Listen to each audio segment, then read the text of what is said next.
welcome to another episode of Rave Sensation. I'm your host, Dan. And once again, this is an unboxing episode. And I'm going to be looking through a box from my storage. And this box that I happened to pick up had a lot of comics in it. So I'm going to look at some alternative comic books. And hopefully you'll see a few things that are interesting to you. Okay? Okay. So this box has a lot of comics in it. I'm only going to go through a couple of them right now. I don't want to overwhelm. I don't want these videos to get too long. So I very quickly went through and grabbed a couple things. Let's go right through these. This is Power Stars. And it's by John Jacobs and Ken Landgraf. Ken Landgraf is a still working cartoonist. He's the guy who did the art for these, and his artwork is in a lot of very collectible comics. But the thing I like about these, the things that I think gives this slight edge over some of the other things Ken did, is John Jacobs' writing. He's got a very particular voice. This is his comics publisher, Madison Comics. That he owned. This his thing. This is Power Stars, and Black Atlas is one of the features in here. And you see that was based in Arlington, Virginia. So he's got an African-American hero set here in the Capitol. And this is a really fun comic. In his comics, just about anything can happen. All kinds of wild stuff. He's all over the place. He loves to have these things where he teases comics that he hasn't done yet, that are about to come out.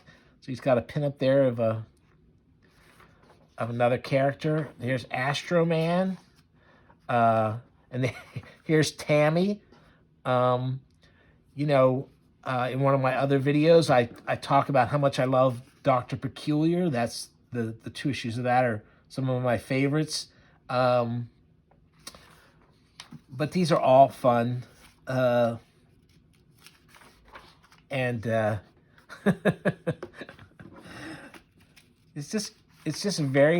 He's just got a peculiar way of looking at things, and it makes his comics very interesting and very singular. And so you see this. It's a gasp of awe escapes his throat when he sees this beautiful, wondrous, futuristic city under this dome. And look, a jet can fly in the dome. It doesn't look really big enough for a jet, but there you go. And here's another one that's another new character. There's a Tammy pinup. You can see how cool she is with her eye patch. A delicious vulture and a thick, juicy snake. They'll make a scrumptious breakfast.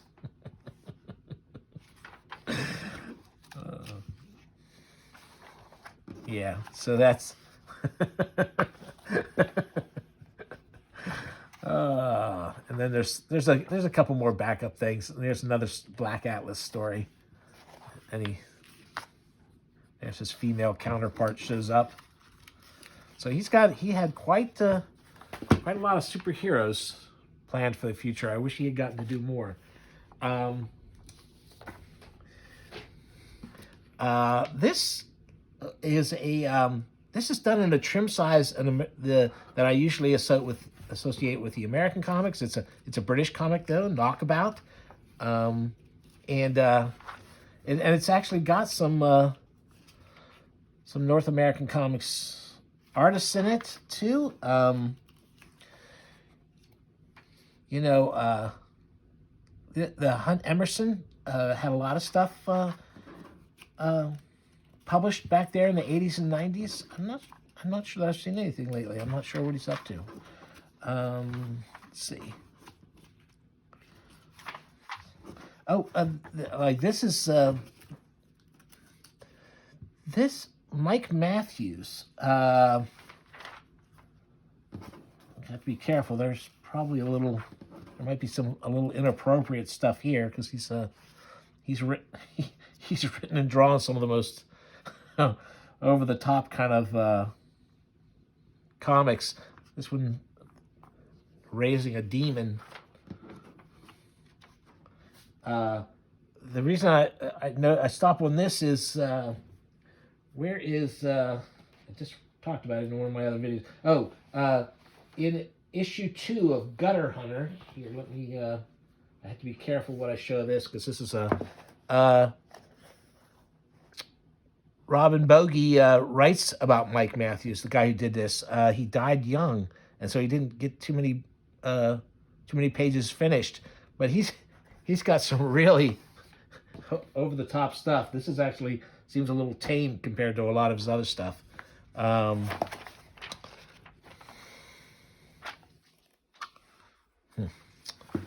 So now this box is really all over the place. Here's some of Eclipse Publishing's. They partnered with Viz at first. Viz, of course, now is one of the largest. They dropped out the middleman. They don't work with anybody anymore. And they're one of the biggest publishers of manga here in the U.S. And they do a lot of great stuff. But this was an early thing they did. When was this? 1988. This is issue. That's issue 37. And they were putting out bi-weekly. I think they made that pretty often, too. I actually have all the issues of this. It's just that my comics are wildly out of order in these boxes. So this was a great strip. I really like this. I love the action in it. Really tremendous. Some of the expressions might not seem realistic. Some of the faces sometimes seem a little over the top, but I think they are very emotional. I think he does a great job, and he does a great job with the action and having the action work correctly. Now, here's one of the things they do in here. Kamui is a ninja, and they do cheat in this thing. I talk about the action, but they have this thing where supposedly somehow through sleight of hand, or maybe it's really supposed to be magic, the enemy ninjas see him, they all hit him with their chained weapons, and then somehow what absolutely looks like him turns out to have just been a log. And then he's able to, and there he's talking about it, Kawarimi, I guess? I don't know. And they translate it as the ninja art of illusion. That is a heck of an illusion. So anyway, there's a couple issues of this in there. And it just happens to be this. They just happen to be together. It's near the end of the series, and there's a huge fight scene that goes over several issues.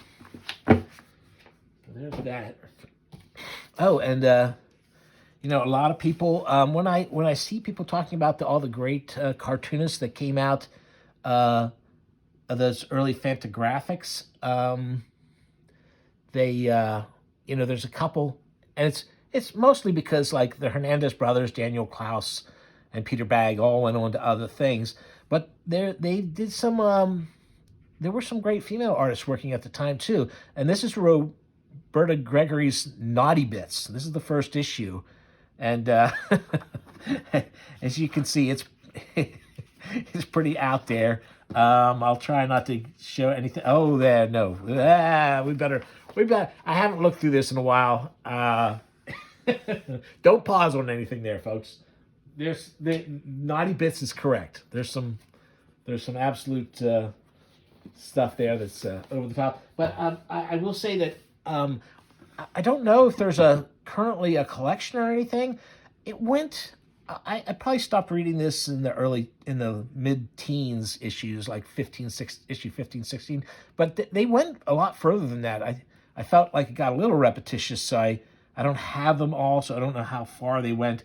But it is a very funny comic, and it's definitely worth looking out for. Like I said, you know, maybe you can find the issues cheap, or maybe there was a collection made. I don't know. I haven't kept up with it, but these first issues I can't recommend highly enough. They're very funny. Here's this is a Viz premiere, so I guess this is after Viz went out on their own. This is Crying Freeman. There's been several movies made of this stuff, and it's another great Japanese comic. And Crying Freeman is a heavily tattooed fellow who's been trained to be an assassin. Well, there you get a good look at his tattoos. So there's a lot of action, a lot of crime stuff, a lot of over-the-top gore. I don't know how many issues this lasted. I don't know if I followed it all the way to the end either. So, but it's good. It's worth looking for. You know, when you're going through some long boxes or something. Here's some early issues of American Splendor. The first issue with the famous Crumb cover that has been, you know, you see around a lot. I know I have it. I have several copies of it. At one point, I bought a bunch from Harvey and was distributing them around DC to various stores and stuff to try and spread the good word. And then he kind of, you know, got a little more famous, and so I stopped doing it because I was like, oh, he's got a book deal now, and you know, he doesn't need me to help him out. I thought when he got that American Splendor book deal, he was going to be, you know, I mean, he never became really famous, but after the book deal led to the movie, etc. Yeah. Anyway, these early issues with Crumb artwork, of course, I was a huge Crumb fan. That's why I bought the first issue. I had no idea who Harvey Picar is. I don't think he had done anything anywhere before that. But he was smart. He had gotten to be friends with Crumb and got Crumb to do illustrations for him, illustrate some of the stories. And that's certainly what got me in. So this is issue 2. It doesn't have a Crumb cover, but it does have Crumb artwork in it. And just in case you're not familiar with Harvey, his comics are all about his life. They are, and not huge dramatic moments either. They're just about little character moments where he thought, wow, that interaction was kind of odd, or you know, I kind of learned something from that. So it's very low key, but and quite frankly, you know, I don't know how many you need. You might just want to go and find the one of the book compilations. I don't know if they're still in print or not. Harvey passed away a while back. But here's some more Crumb illustrations. But, you know, now we take for granted all these autobiographical comics that are out there. As a matter of fact, there's way more than I'm interested in out there. But, you know, Harvey really pioneered it. He wasn't the first, but his were the ones that really brought attention to this kind of stuff and made them seem viable as something that, you know, people would actually pay attention to. Now there's a Crumb cover. So anyway, yeah, great. Harvey Picar, that was in the box. In between those comics, just happened to be, this is from an arts festival. I forget when it was. Jeez, it's been a long time ago though. But these are pictures I took with a little disposable camera, and then I had them blown up. I used them for some fanzine or something. Yeah, I took these with a disposable camera. and they came out not too bad. This is from an art festival. This is the band Half Japanese. You know, right up front here's Mark Jickling. There's David Fair. There's Jad Fair. This one came out blurry. It's Don Fleming from the Velvet Monkeys, who was helping out that day. There's the main lineup again. There's David dancing out. If you don't know who Half Japanese is, you might check out some of their music. Like I said, I don't know how they got stuck in the middle of all this stuff, but I thought it was worth showing off. Here's a kitchen sink. So this is a horror comic they did. This is by Rand Holmes, and this has been in a couple of anthologies, I think. I know I just was flipping through something and saw this, and it wasn't this issue, so I don't remember where, but it's his take on the EC science fiction comics of the 50s. And it does look a lot like it. It looks like the Wally Wood of the time, and it's a cool little story. But here's the big thing is, I was a huge Charles Burns fan, and look at this. Really, this, you know, at the time he didn't have much published, and here it is, this nice long thing, and look at this super creepy bug this guy catches. I'm not going to give away the ending, but the bug gets out of the jar and he can hear it in his room, but he can't find it. Creepy. And then there's like I said, I don't want to give it away, but that's Death Rattle, Volume 2, Number 1. I'm thinking that the first volume of Death Rattle, I'm not sure that Kitchen Sink is the one who published that. You know, I can't remember, and I don't have it here, so that's a great one. DC Reviving the Shadow. You know, I loved it. I had read some of the Shadow stories, some of the early ones that they had printed up. They had reprinted early Shadow and Doc Savage and Conan. A lot of pulp stuff had been being reprinted in the late 60s, early 70s, and I had gotten into it. So I knew who the Shadow was. Also, our local NPR station played old time radio on Sunday nights, and I listened to that sometimes. And I know the Shadow from that. So yeah, this was I really like this version of it.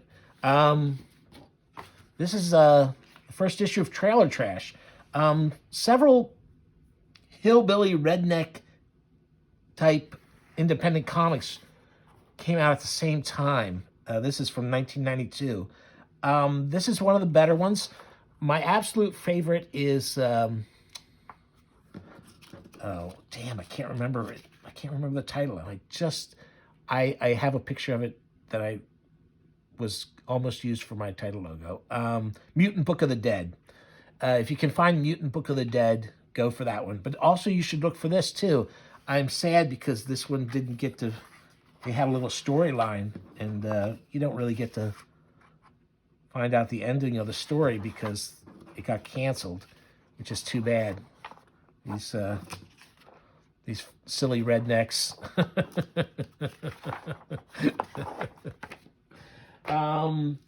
Here's another one. Here's some more. This was a great anthology, women's comics. Notice the spelling. I have to be careful flipping through this because just like the Roberta Gregory, there's probably some, well, I know there's some things in here that I probably don't want to get in trouble for here on YouTube.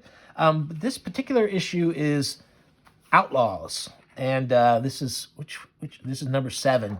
And Pirates, Female Pirates is the first one. and it's only 3 pages long. All these are pretty short, but if you were following the independent comics at all at the time or from that time period, you'll recognize many of these. Oops, like I said, I need to be careful. There's a lot of great. If you're thinking that women are underrepresented in the undergrounds, which they were, you should definitely check this out. There are naughty bits shown around here. There's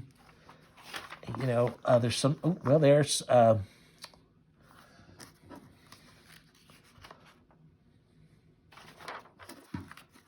Dang. Okay, I'm gonna stop trying to show stuff out here. But yeah, definitely look for this comic. It's definitely worth seeing. There's some funny stuff in it. There's some really self-indulgent stuff, just like the men's anthologies of the time. Where you're not gonna, you know how comedy is. It's pretty personal, so you won't connect with everything. But I guarantee you, there's at least a couple laughs for you in every issue. It's definitely worth checking out, and some great graphics. This is Twist, the highbrow, lowbrow comic magazine. It's another kitchen sink one, and you can see Peter Bagge, Freeman brothers, Basil Wolverton, John Holstrom, Robert Williams, Dan Klaus. I mean, that was the guys. Those guys were. Well, I mean, Basil was, I think he was already past at this point, but look at those. I love that one.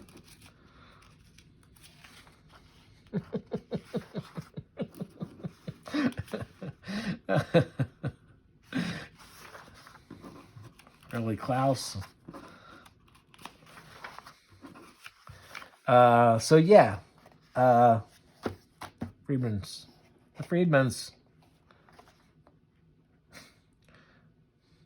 And there's Blickenstaff.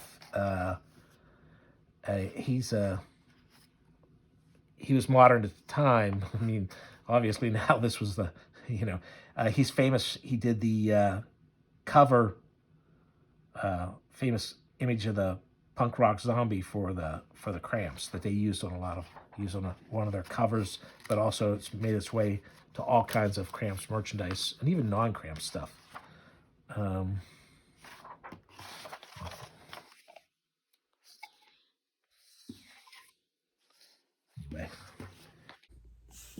Okay, well, I lost power just as I was doing the last magazine, and it turned out it wasn't that great anyway, so I think I'll just leave it at that. And I hope you enjoyed this. Let me know if you did, whether I should bother doing another one. I mean, I'm going to look through this stuff anyway, but if you enjoy watching me do it, let me know. Okay? Thanks very much.